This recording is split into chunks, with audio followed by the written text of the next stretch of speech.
E aí pessoal, tudo bem com vocês? Espero que sim. Galera, olha só, hoje a gente vai continuar nossas aulas de filosofia, né?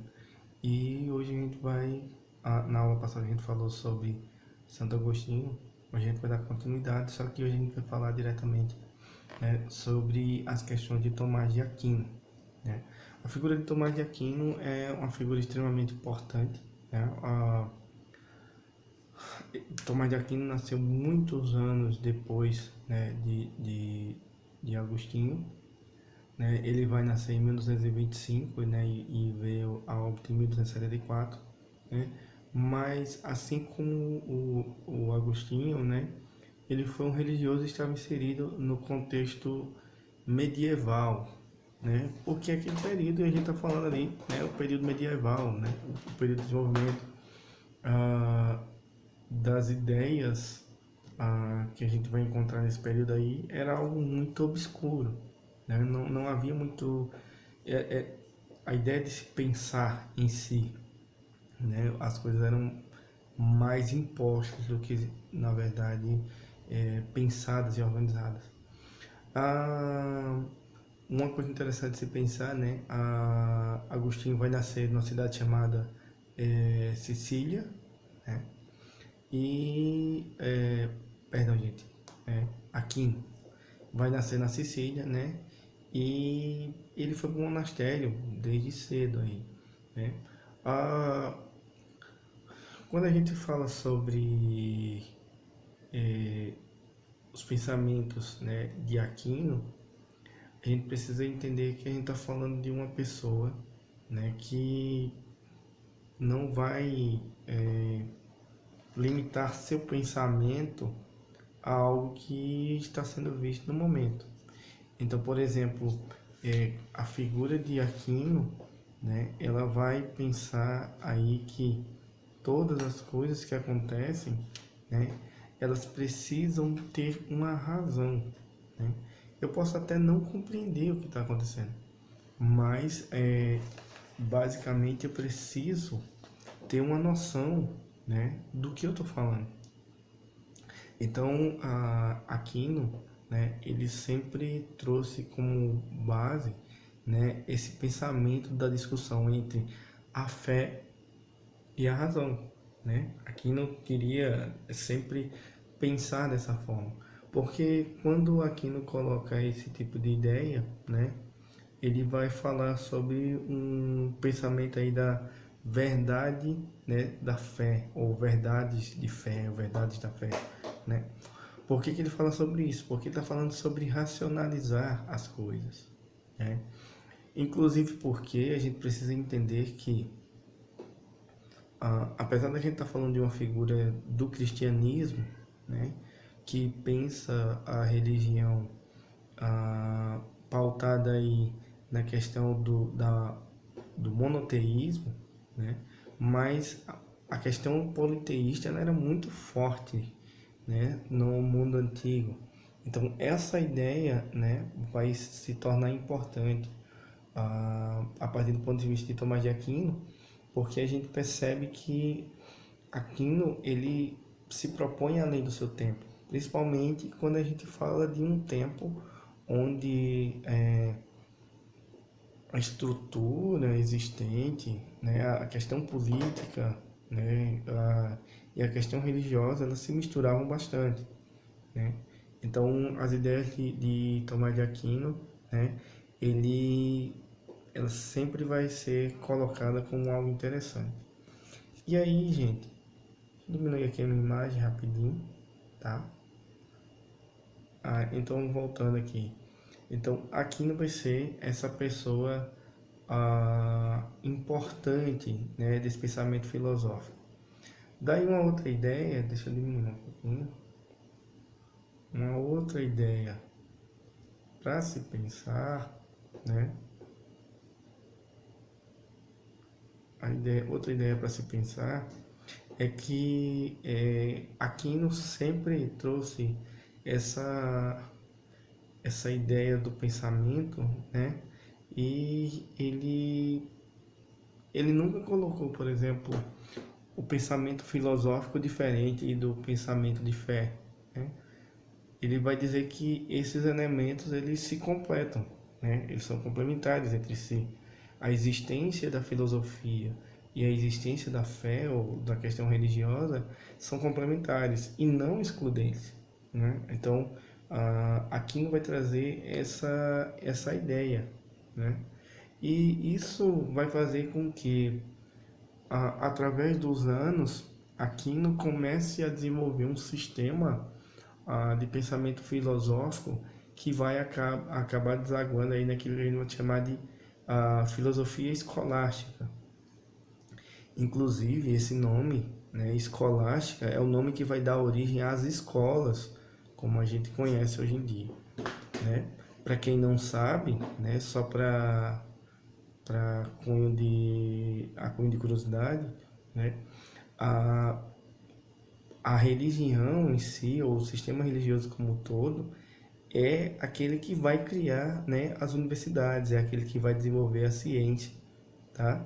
Então, por exemplo, quando a gente ouve muito hoje em dia falar sobre o dilema, né, fé e razão, né, a fé e a ciência são divergentes, na verdade, o que acontece é que existe uma falta de conhecimento das pessoas ao colocarem isso, porque quando a gente para pensar mais especificamente, as ciências só existem exatamente por conta da questão de fé. Ou seja, pessoas, né, como Agostinho ou principalmente Tomás de Aquino, né, que vão ser os responsáveis, né, por essa ideia. E isso é interessante, né, porque o que acontece é que Aquino, apesar dessa criação, né, de desenvolvimento do pensamento, né, e esse pensamento, a gente está falando do pensamento filosófico, né, ele consegue fazer a diferenciação entre o que é filosofia, né, o que é teologia, né? E é claro, quando a gente pega aí a questão teológica, né, a gente está falando basicamente das questões de práticas religiosas, né? Essa ideia ou essa organização do pensamento, né, religioso sobre as coisas. Já quando a gente fala sobre a filosofia, ele vai dizer, cara, é uma possibilidade que Deus dá, né? Para quê, né? E quando ele faz esse argumento, né, do para quê ou por que, né, Deus daria essa ideia, né, fica bem claro no pensamento de Agostinho que ele está falando simplesmente da ideia de que o homem, né, alcance a verdade, ou seja, que o homem não seja enganado, que as pessoas não sejam enganadas pelas práticas, né? E isso é complicado, principalmente porque quando a gente fala sobre essa ideia, né, o Tomás de Aquino, ele assume um papel muito importante, né, um papel que vai atravessar aí os anos, né, por conta da relevância do que Tomás de Aquino vai trazer. Beleza, gente? E aí o que acontece? Né? Tomás de Aquino vai trazer aí, ó, a razão para o caminho, né? Ou a razão como caminho para o conhecimento da natureza de Deus, da hierarquia das criaturas e dos meios pelos quais os seres racionais podem encontrar o Criador. Então perceba, ele traz aí no final, né, seres racionais. Então, quando a gente analisa, ou quando a gente estuda Tomás de Aquino, a gente percebe que ele traz essa ideia de uma relação, né, entre o divino, né, que a gente pode chamar divino ou sagrado, né, e o profano, que no caso seríamos nós, né, divino, divindade, a gente está falando de um Deus criador, né, e a realização do contato com isso que é mais profano, que no caso seriam os seres humanos, né? Então ele vai dizer que a forma de contato, uma das formas de contato, né, para a gente ter um conhecimento da natureza de Deus, é a própria razão. A existência da razão é o que pode nos ligar direto à figura de um ser criador, de um Deus criador, né? E aí ele continua, né? Nossa mente é inicialmente uma tábula rasa, né? Como uma página em branco que é preenchida pelo conteúdo oferecido pela experiência, né? Teoria da tábula rasa. Então a gente está vendo aí, né, a ideia de que é através das experiências, né, que a gente vai preenchendo essa tábua. É através daquilo que eu vou vendo ao longo dos anos, ao longo do tempo, aquilo que eu vou aprendendo, né? E aí ele continua: aprendemos as coisas sensíveis e as transformamos em objetos pensáveis, né? Mediante a luz natural de nosso intelecto. Então perceba que Aquino traz essa ideia, essa identidade do pensamento, né, com muita relevância, né? Ele vai trazer essa ideia com muita força. Então, para Aquino, a ideia do desenvolvimento do nosso intelecto é aquilo que nos une, né, diretamente, né, a esse ser supremo, né, nesse caso especificamente. Ele está falando de um Deus, né, um Deus criador. Criador de quê? Criador de todas as coisas, né? E aí a gente precisa entender que ele vai estar falando, vai estar trazendo referências, né? Aquino faz referências, né, aos textos que estão escritos lá no primeiro livro da Bíblia, ou no que a gente vai chamar de Gênesis, né, que vai estar contido aí num conjunto de 5 livros especificamente, chamado de Pentateuco, né? E nesse livro ele vai falar sobre a criação do mundo, né? E ele vai dizer que todas as coisas foram criadas através da palavra. Então perceba que até o texto que é colocado em Gênesis, ele fala sobre raciocinar sobre, né? Eu falo aquilo que eu quero e aquilo vai ser criado. Então, é assim que Aquino traz essa ideia, né, da junção do pensamento, né, do homem, ou da tentativa de conhecimento do homem, né, ao divino, ao sagrado, né? Aí tem aí, ó, o intelecto agente, ocupando-se das coisas sensíveis e transformando objetos em ideias, não necessita de nenhuma luz além da que naturalmente possui. Então perceba, ele traz um raciocínio de que esse pensamento é algo comum, é algo normal, é algo que já se possui, né? Não precisa de complementude, não existe nada, não precisa de nada para complementar, né? Nada que seja necessário para isso, vai ter que já estar no indivíduo, né? E aí ele vai continuar nessa ideia, né? E aí ele traz aí, ó, as vias para a demonstração racional da existência de Deus, né? A primeira via, a tese, né, do primeiro motor imóvel. Se você observar, né, ele está trazendo, né, é como se fosse um passo a passo, para que você possa entender racionalmente, né, como Deus existe, ou de que forma Deus existe, né? E aí ele vai trazer o segundo ponto, por exemplo, a relação de causa e efeito, né? Necessidade de uma causa primeira, né? Então você vai perceber que Aquino, ele traz uma estrutura, e quando ele coloca aí, por exemplo, a relação causa e efeito, ele está dizendo, cara, não existe nada que ocorreu sem algo especificamente ter existido.